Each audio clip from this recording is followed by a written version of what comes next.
Okay, so I'd give you an update on my greenhouse here. This is a remote wireless thermometer. It tells me what the temperature is in the greenhouse out there. The bottom number tells me what temperature is inside. But this is mainly to monitor the temperature of the greenhouse from indoors here. And I'll take you on a tour to the greenhouse.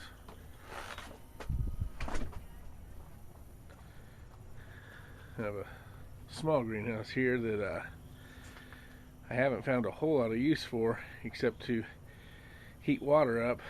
I use the hot water bottles to add a little extra heat to the big greenhouse.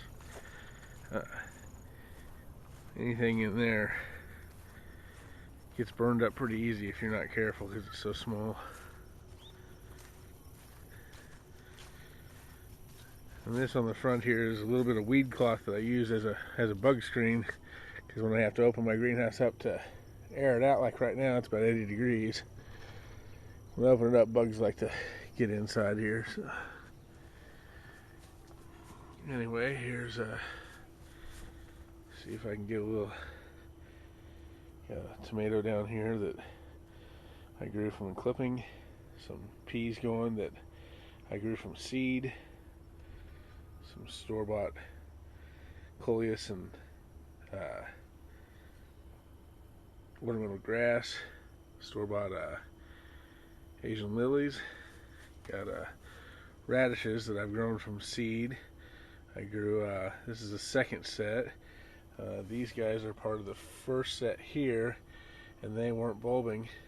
They weren't growing out. So I pulled them out to give a little bit more room to these guys, and I'm hoping they have enough room now to actually mature properly. Got some more peas there. Actually grown some sunflowers just as kind of a test to see how it would be to grow sunflowers. They were really easy to grow. I've actually got some growing outside, but some animal keeps biting off the ends of them and just leaving them there. They're not even eating the sunflower plants. They're just biting the ends and ruining them for some reason.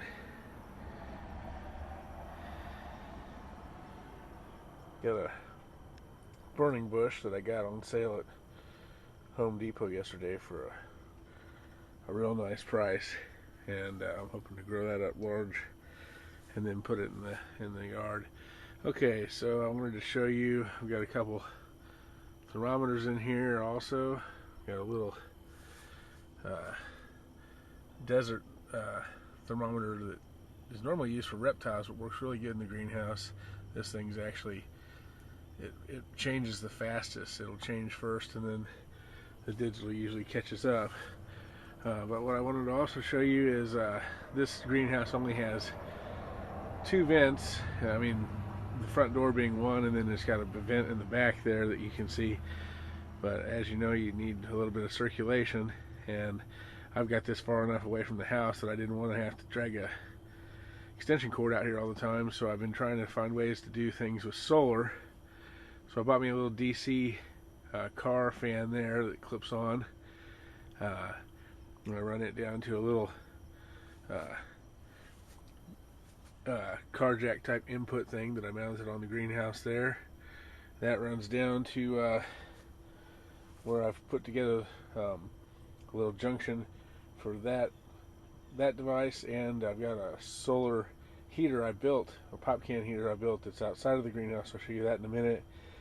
And both of these run off the load of a charge controller, and from the charge controller to a battery. I've got a little tiny solar panel outside. It takes a little while to get that little battery charged, even though that battery's small. That little solar panel I bought, I was on a tight budget. It's just a 12 volt 5-watt solar panel, and it takes a little while to charge that battery up, but I get the fans in here working on just solar energy. This fan will come on and work real nice. Gives there's plenty of airflow for this small greenhouse, and right now I've actually got the solar heater running, even though it's a cloudy day. It's not heating the greenhouse, and I don't need heat because it's 80 degrees in here right now. but I'm running it just for a little bit of circulation because it actually draws less juice than this bigger fan here. It doesn't push as much air, of course, but I can run both of these fans, which I'm running right now, off that little battery, charged by the little panel outside, which I'll show you now. But anyway, I run the solar heater just so that I can give that battery a chance to get charged back up when I want just a little bit of circulation in here. Go outside and show you the heater in the panel.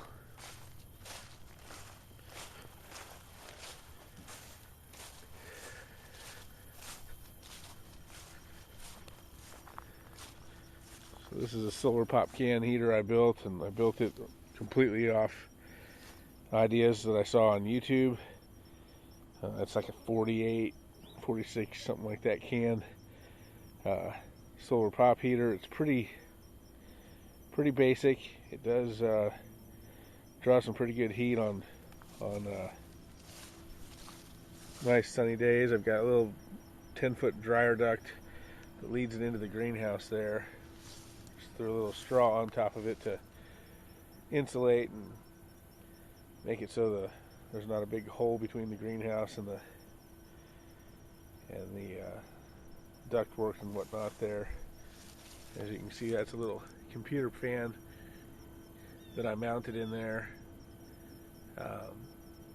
and that's what leads into the dryer duct and gives us a little circulation here. Here's the little solar panel I bought, and that's just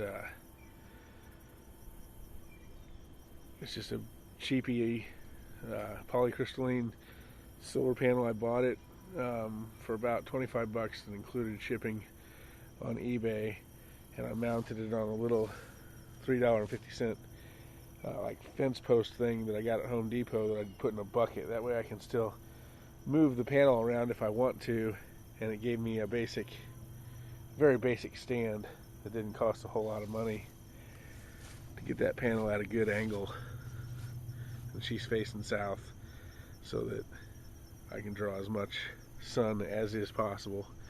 Anyway, wanted to show you all that. Just maybe give somebody out there ideas and whatnot. Also, before I shut this off, I've got some kind of, I think, wild holly growing here. I don't know if anybody out there knows what it is, but we got like 3 or 4 bushes that are growing along the backside of my property, and they're doing pretty well. I've never noticed this stuff pop up here, but this has been a pretty rainy end of the summer, and things are growing quite well. So anyway, I don't know if somebody knows what that is. Is that holly or what? Let me know in the comment section. Thanks.